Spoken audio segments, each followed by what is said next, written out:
Los latinos quieren estar bien informados, pero también entender mejor los hechos y escuchar diferentes versiones de lo que sucede. Al caer la noche, el espacio para las entrevistas, los personajes y el análisis. El punto clave de la noticia, sus protagonistas y las revelaciones de nuestras investigaciones en el programa La Noche. La Noche, martes a viernes a las 18 horas en la costa este de los Estados Unidos. Somos opinión. Somos NTN 24. Esta es la noche en el continente americano. Cuando amanece en Europa y cae la tarde en Asia. Así cae la noche en el continente americano y transcurre la mañana y la tarde en el resto del mundo. La Noche, bajo la dirección de Claudia Gurizati.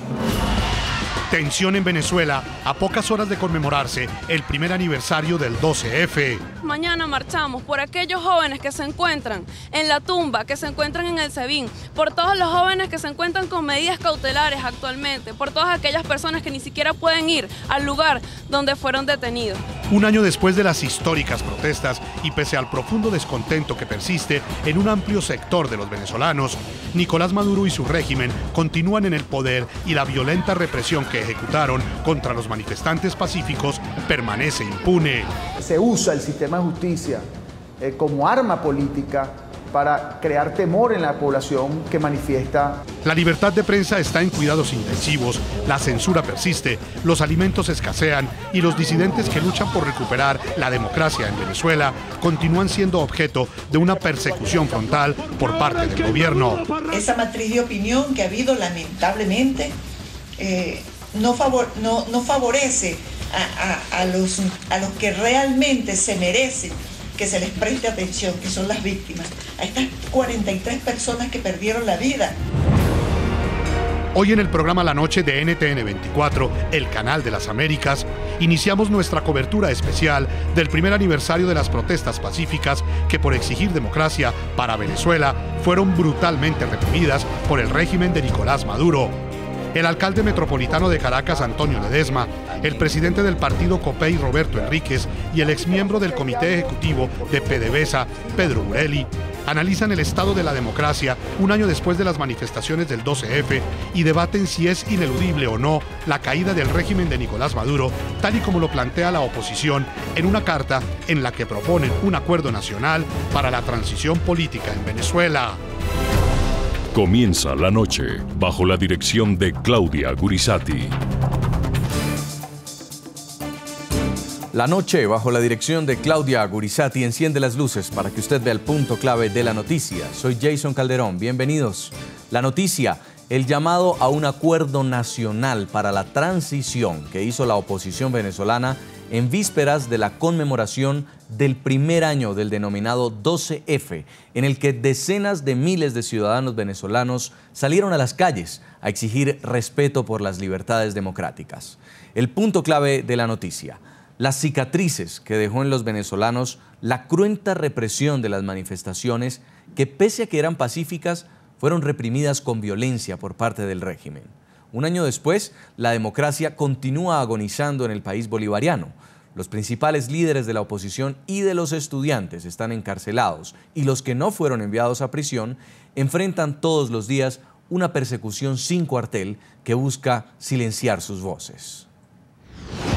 Leopoldo lo que hizo fue alzar su voz y denunciar al régimen de Maduro como un régimen antidemocrático, corrupto e ineficiente, y por eso lo encarcelaron, así como encarcelaron a más de 3.408 detenciones arbitrarias el año pasado, y hoy quedan 61 presos políticos, que están presos por protestar, por alzar su voz de una manera pacífica y decir que quieren un mejor país.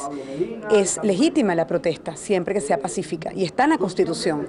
Hoy, en nuestro país, no hay Estado de Derecho, los poderes públicos están secuestrados, y precisamente lo que nosotros queremos cambiar. Y sí, hay una tristeza, hay una frustración en las caras de los venezolanos porque no nos sentimos defendidos. La noticia, en medio de una tensa calma, Venezuela se prepara para movilizarse nuevamente este jueves. En el Día de la Juventud, el movimiento estudiantil convocó a una marcha para protestar por la muerte de los ciudadanos que, por exigir de manera pacífica democracia para su país, terminaron muertos hace un año tras ser reprimidos violentamente por las autoridades. La reconstrucción de la democracia y la reconciliación del país serán sus principales banderas.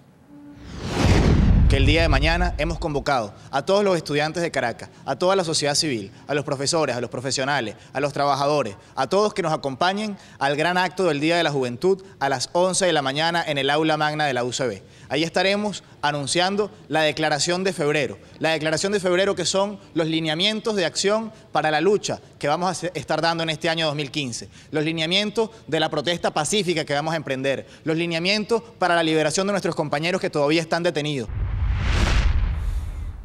El punto clave de la noticia: un año después del 12F, las causas que originaron las protestas siguen latentes y el régimen de Nicolás Maduro continúa en el poder. No obstante, el chavismo enfrenta una de sus peores crisis.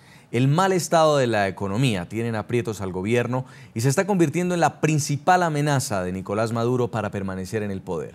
Sumado a esto, las crecientes denuncias de corrupción, la inseguridad y la escasez de alimentos, entre otros aspectos, llevaron a importantes líderes de la oposición a hacer un llamado a los venezolanos para construir un acuerdo nacional para una transición política en paz.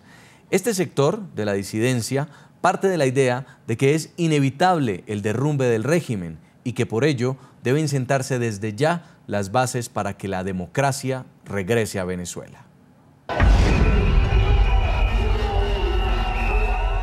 Así se veían las calles de Caracas hace un año. Eran multitudinarias movilizaciones de la sociedad civil en contra de las políticas del presidente Nicolás Maduro. Voces que exigían democracia y condenaban la violencia, la escasez y el desabastecimiento. Sin embargo, la respuesta al descontento del pueblo por parte de Nicolás Maduro sería a través del uso de la fuerza. El Estado utilizó sus armas en contra de las protestas ante la mirada de una comunidad internacional que brilló por su ausencia. La represión en contra de las manifestaciones fue evidente. Marvinia Jiménez, Ignacio Rojas y Geraldine Moreno son algunos testigos directos de violaciones a sus derechos fundamentales por parte de las fuerzas de seguridad del Estado. Guardia Nacional, policía y colectivos armados ligados al chavismo agredieron a la población. El saldo, 43 muertos y más de 3.000 heridos. Chávez me dejó a mí encargado. El mandatario chavista sigue en el poder y las consignas que en las manifestaciones exigían respeto por las libertades quedaron en eso, en consignas, que pese al gran descontento ciudadano no fueron tenidas en cuenta por el heredero del chavismo. Esta revolución es pacífica. Una prueba de ello es la resolución que aprobó hace un par de semanas para autorizar al ejército a utilizar armas de fuego para controlar las manifestaciones públicas. Se ha declarado formalmente la pena de muerte.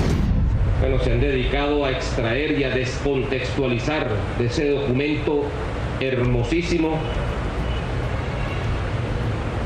de profundo respeto a los derechos humanos, a la vida y a los manifestantes incluso.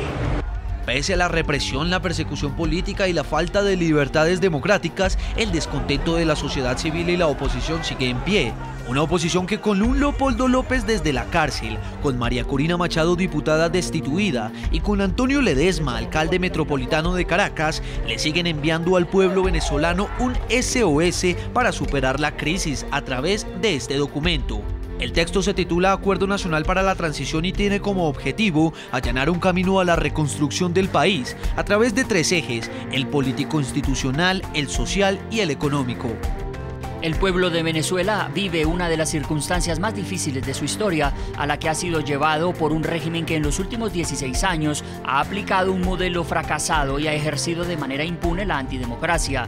La precariedad y las tensiones que resultan de esta crisis y la insistencia del régimen en profundizar el modelo que la genera pueden llevarnos en muy corto plazo a una emergencia humanitaria y han deslegitimado in extremo al gobierno. Es claro que el régimen no resolverá la crisis y que el gobierno de Maduro ya entró en fase terminal.